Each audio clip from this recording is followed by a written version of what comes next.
في الوصفة دي مش هتحتاجي غير حزمة جرجير، هتكلفك 2 جنيه، هتعملي بيها احلى حمام كريم، تطويل وتتقيل وتنعيم فظيع فظيع، وكمان الكمية هتبقى كتير وتقدري تشيليها وتستخدميها كذا مرة. بسم الله الرحمن الرحيم. يلا بينا نبدأ بقى الوصفة. هنقول هنعمل ايه. هتاخديلي الورق بتاع الجرجير بعد ما تغسليه كويس جدا وتحطيه في الخلاط. الورق بتاع الجرجير هتجمعي لي اي زيوت عندك. انا هنا استخدمت ايه في الوصفة؟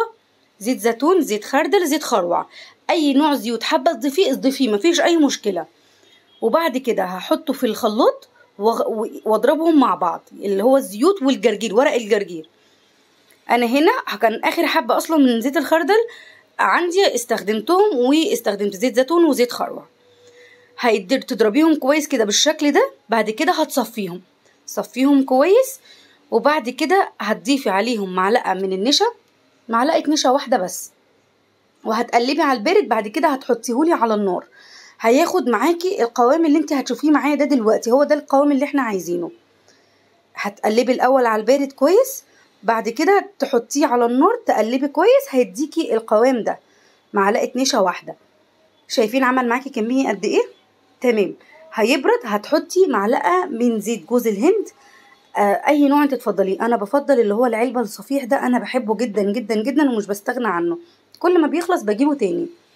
اللي هو زيت جوز الهند النرجلي، العلبه الصفيح. سعرها حلو كمان يا بنات، وبتقعد معاكي فتره طويله وتعملي بيها وصفات كتير، وليها استخدامات اكتر نبقى نتكلم عليها في فيديو تاني. يبقى كده احنا حطينا الزيت جوز الهند. هسيبها يبرد وهجهز بقى يا اما ستريتش يا اما كيس بلاستيك. الشعر مش عايزاه يبقى نضيف عادي. انا هنا ندهت ادم وقلت له تعالى يا ادم هطبق عليك الوصفه. طبعا الاستاذ ادم ما صدق. سرحت له شعره كويس. الشعر اهو مش نضيف، شايفين شكل الشعر عامل ازاي. طبعا استنيت لما الوصفه بردت، وبعد كده بدات ان انا اوزعه على شعره. انتي بقى حابه تحطي ستريتش هيبقى حلو جدا، نتيجتها هتبقى احسن. حابه تحطي كيس بلاستيك مفيش مشكله. هنسيبها قد ايه؟ هنسيبها نص ساعه، زيها زي الحمام الكريم عادي. والباقي اللي هيبقى معاكي تقدري تحطيه في بطرمان نضيف وتخليه في التلاجة تستخدميه بعد كده، مش هيحصل اي حاجه.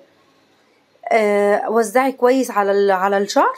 وبعد كده اغسلي شعرك مره واثنين وثلاثه لغايه ما تتاكدي ان شعرك نضيف، ويا ريت يكون شامبو زي جونسون. انا بستخدم الادم جونسون.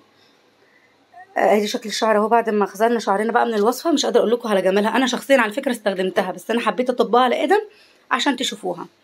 بعد كده استخدمنا ايه اللي مش بنستغنى عنه في البيت وكل البيت بيستخدمه؟ زيت امامي. في الاول انا ما كنتش حباه، بعد كده نتيجته معانا بقت فظيعه. ونخلي بالنا ان في منه الاصلي وفي منه المضروب. الزيت ده تحفه تحفه تحفه، بيطر الشعر جدا وبينعمه. احنا في البيت بنستخدمه كثيرا.